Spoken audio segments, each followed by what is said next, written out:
Welcome to the IJ Online bumper edition of the Last 2 Weeks in Review podcast.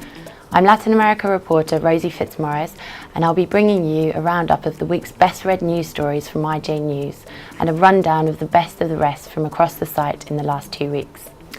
Amongst the top 5 news stories from IJ News in the last 2 weeks was the news that Indiana's I-69 Section 5P3 received 5 responses to the RFQ issued by the Indiana Finance Authority. IJ News revealed the names of the 5 responding consortiums.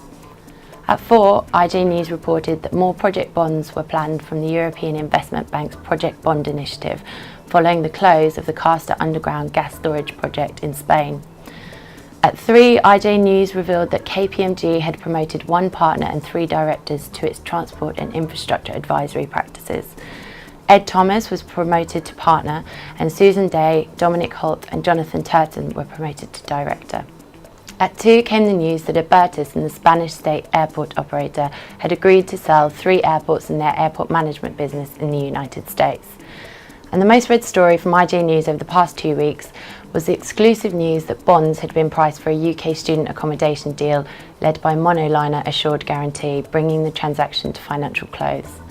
Elsewhere on the site, IJ News editor John Jorstad discussed the IFC's global infrastructure agenda and how it is reacting to the changing world around it in an interview with Chief Operating Officer at the IFC, Rashad Kuldani, in his feature, The New Frontiers of Infrastructure Finance. Sakshi Sharma looks at the EIB's project bond debut in her blog Enter the Bond, and Michael Pooler questions wrapped or unwrapped bond in his News Plus article, That's a Wrap. Also look out for this week's 4th Plinth, where IJ's feature editor Dan Tallis will be discussing the challenges facing beleaguered North American oil and gas project Keystone XL. To read all of these articles in full, visit ijonline.com. You can also follow us on Twitter @IJOnline. You've been watching the IJ Online Roundup for the last 2 weeks.